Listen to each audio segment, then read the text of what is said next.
إن جمال عثمان أو كونسل منبرة وورد 6 إن تاجرهم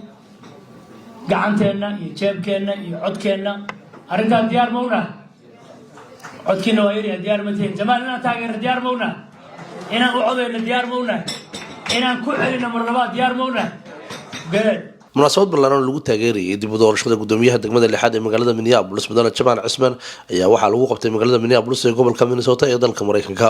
Xafladan ayaa waxaa ka soo qayb galay siyaasiyiin heer gobol iyo heer degmo, ganacsato, culimo, dhalinyaro, haween iyo marti sharaf kale. Waxaana inta ay xafladu socotay looga hadlay waxqabadkii inta uu xafiiska joogay Jamal Cismaan iyo waxa uu bulshada ku soo celiyay iyadoo dad badani ay ka markhaati kaceen waxqabadkiisa. Soomaalida wax badan oo dhibaato ku dhacday جمال وأدرس كري وحن أوجهي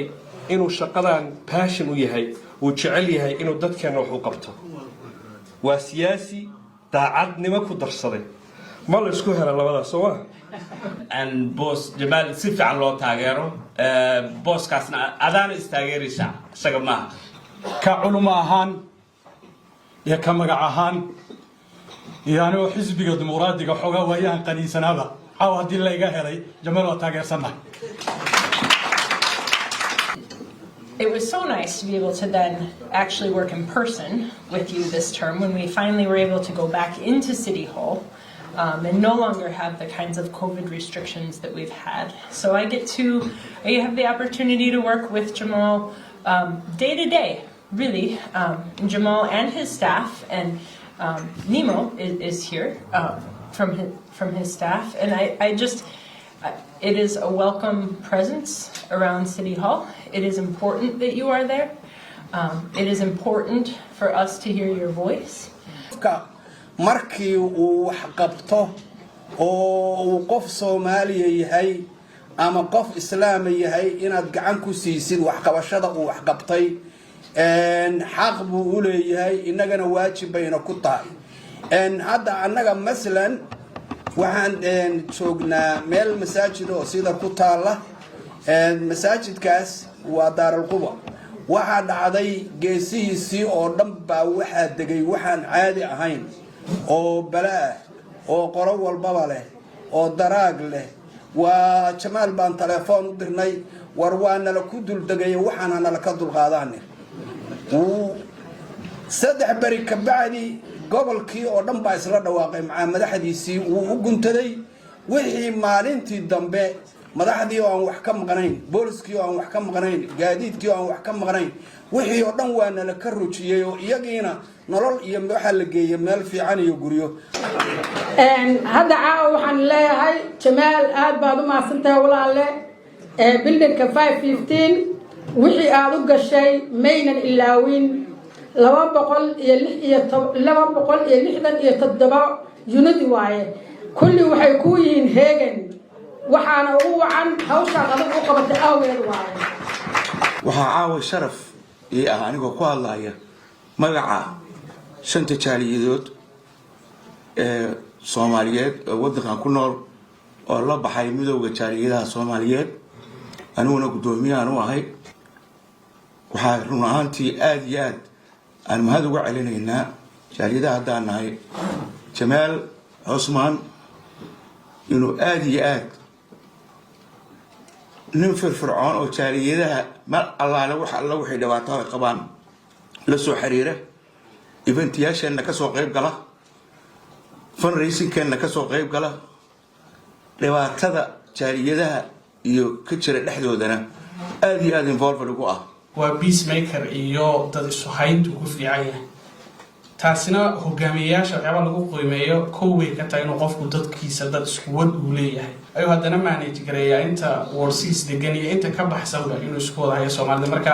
taa darteed baa wax ku siinaysaa diyaar ma tihiin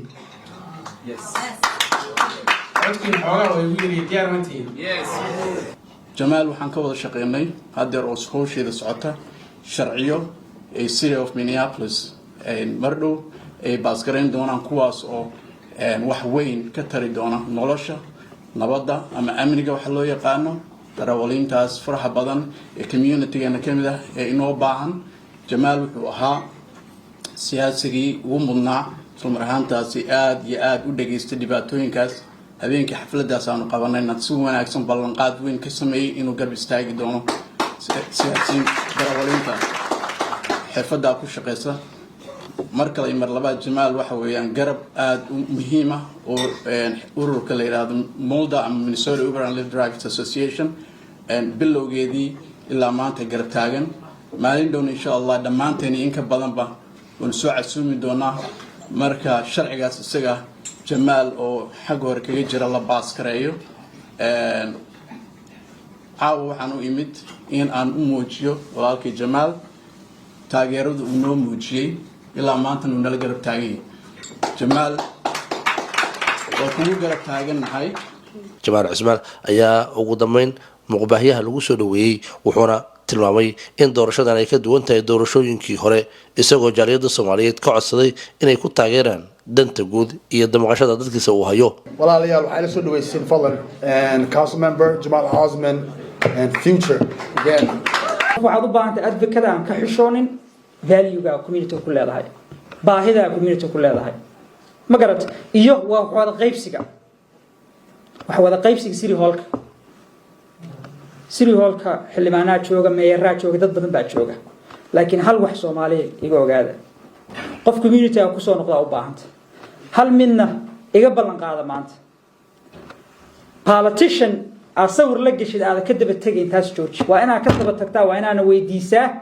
sababta aad u dooratay wuxuu ku qabtay maanta marka walaal hadalkii waxaan ku soo gabagabeynayaa saboorkiina u baahanahay garabkiina u baahanahay idinkuna waa i baahantiin 2023 election kan waa ka duwan yahay electionadii kale situation ka local government ha noqoto ama movement ha noqoto waa garanaysaan iskuulaad ha noqoto xaaladooda waa garanaysaan mataqaana business ha noqoto oo business opportunity ha noqoto youth ha noqoto housing ha noqoto waa waxa kali ah oo waxba baalad ka saaran xildhibaanada golaha deegaanka magaalada Minneapolis oo ka kooban 13 xildhibaan ayaa waxaa Soomaaliya ka ah Jamaal Cismaan iyadoo laga soo doorto xaafadda ay Soomaalidu u badan tahay ee degmada lixaad Cabdi Ismaaciil warbaahinta qaranka Minnesota Mareykanka